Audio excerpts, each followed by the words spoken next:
Hello, everyone. My name is Holly Dines with Soulful Self HD, helping you awaken to your true self. Thanks so much for joining me today. I'm going to be sharing an audio of a message that I gave to my Quaker church a few months ago. And the subject is realizing our oneness. And it's an illustration of sort of an image that I had during meditation. And so this will be an audio. Hope you can close your eyes and stay tuned and listen to what I have to say about realizing our oneness, the unity or the commonalities that we all have.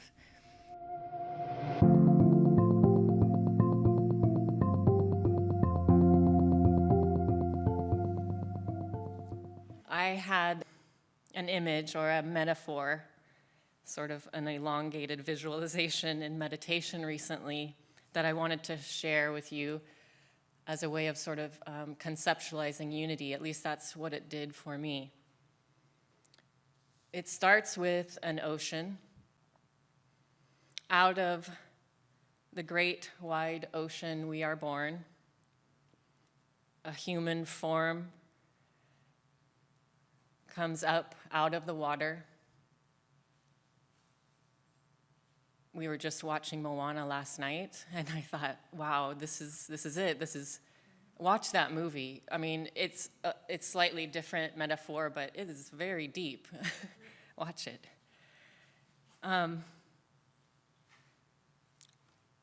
We live at the shore most of our childhood. We're curious, and the curiosity brings us to the edge of the jungle. For some of us, the thicket grows towards us. And despite ourselves or despite our desire to live near the shore, we venture into the thick vegetation. Our minds become the tools to explore. So like a machete, to go deeper into the thickness, to understand it, to overcome it. Our minds cut. We find many things we're afraid of. We keep cutting. We get lost. We forget the way back. We forget about the ocean completely. We climb mountains. We dig underground. We find crystals, we find exotic fruit, we build huts, we make fires, we learn to create, and that is exhilarating. We make something out of nothing, we use the tools, we find that we make things we want to protect, and so we use these same tools as weapons. We study how to use them as weapons. We defend what's ours. We learn to hate what's not. But eventually we get tired and we stop cutting for a while. And when we stop, we hear something curious and different. Our mind is still a tool. It still cuts and digs. That's all it can do. But it's the tool we use to go back to the waves, the ocean, the curious noise we hear. It sounds sweet and it sounds like home. So by some way, we find our way back to where the jungle and the shore and the sand meet. We catch a glimpse of the ocean, and we know down deep that this is where we are from. More than anything that form that went exploring on land into the desert and into the thick vegetation, we are more water than we are anything. It wasn't for nothing. The trip brought new treasures back to the ocean. We experienced things we couldn't ever experience in the ocean. So we can come back to the ocean and go back in to the jungle. We can find that balance until we finally desire to be as close to the ocean as possible, as much as possible. This visualization helped me understand unity and oneness in a new way. But the words that are going to follow and the words that I just offered are symbols, they're signposts. It's like I'm using the tool to describe to you something that cannot be expressed with the tool. So I apologize. Unity, like love, it's not something we can think of. We can think our way to the edge of it, but at the edge of it, the tool is no longer needed. The machete is not even needed. It is a distraction. It's useless, and it keeps us from focusing on what is before us. What this visualization showed me was that the point that we experience something other than oneness, we experience separateness, is the point that we begin thinking. Thinking cuts something in half.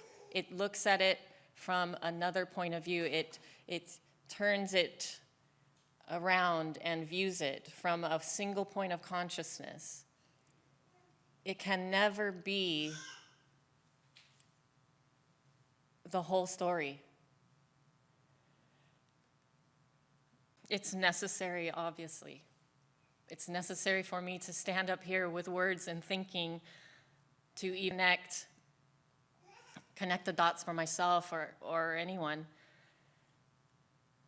But it can also lead us astray. Unity is a state of no thought. It's not something we do or think. It's a remembering. It's just ocean. We feel elation. We feel the emotion of love because we become one with our surroundings.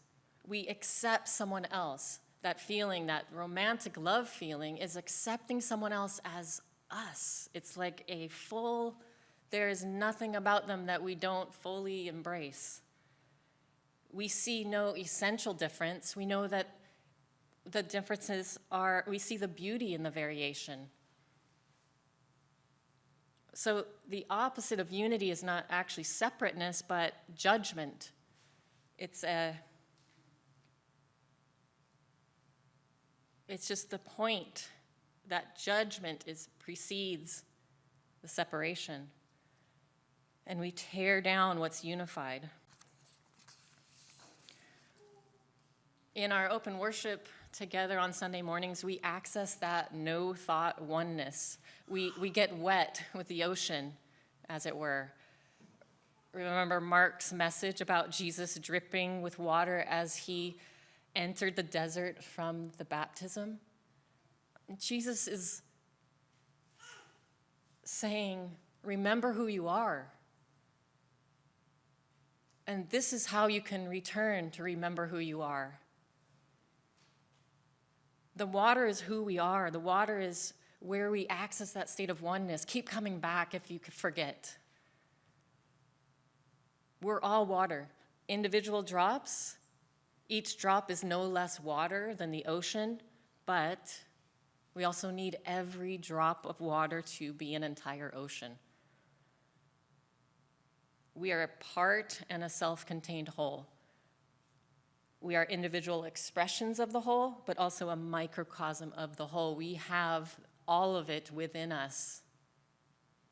And the depth, I realized recently that the expansive infiniteness of the universe outward exists inward as well. There is no end to the depths we can go internally to find this oneness. When we judge, we define. Or when we define, when we do anything with our minds, we separate. And our judgment leads to the resulting belief that we are separate. We can only understand this in silence, an inward journey. There is no external journey to oneness. It must be realized internally first. There is, of course, ways to bring us closer to the edge of the shore. We should all live at the shore.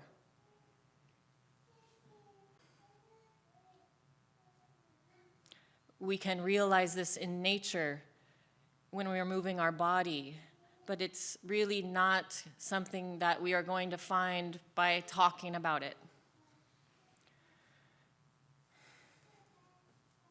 When we remember the ocean, we act in a state of love and oneness. It's a state of mind to be our base. It's our come from.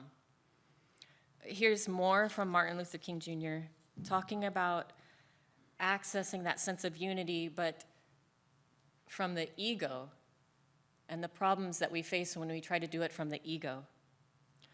The trouble isn't so much that we don't know enough, but it's as if we aren't good enough.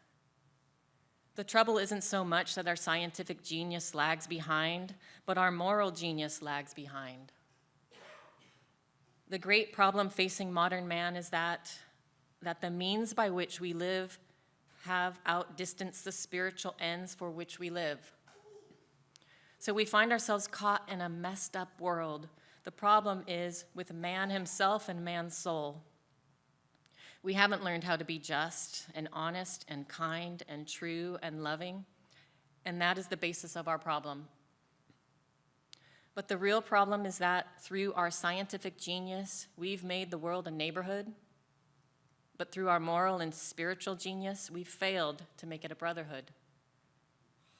And the great danger facing us today is not so much the atomic bomb that was created by physical science, not so much that atomic bomb that you can put in an airplane and drop on the heads of hundreds and thousands of people, as dangerous as that is. But the real danger confronting civilization today is that atomic bomb which lies in the heart and souls of men, capable of exploding into the vilest of hate and into the most damaging selfishness. That's the atomic bomb that we've got to fear today. Problem is with the men, within the heart and souls of men. That is the real basis of our problem.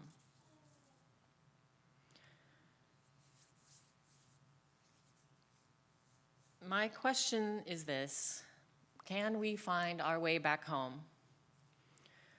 Can the hearts and souls of people, you and I and all of humanity, can we dismantle the atomic bombs within us? Can we, as a church, embody that idea that we are all made out of the same thing, that we are one part of a whole? Can we set down the tools of existence that become our weapons? Can we stop cutting through this existence for a moment and dive straight into that state of love? Can we accept that the jungle and the desert and the deep valleys and the frosty peaks, they exist? They are what they are. And can we see them for what they are? When we observe the world with a little space, we can see the beauty. We can hear the ocean. And like Mark said last week, Can we step back from the rocky path and see the entire landscape? How we perceive this life makes all the difference. The state from which we come makes all the difference. We can only embody oneness when we remember where we come from. What, my friends, is our come from? Let me know what you think of the audio. Be sure to like, subscribe, and comment as much as you can. Thanks so much.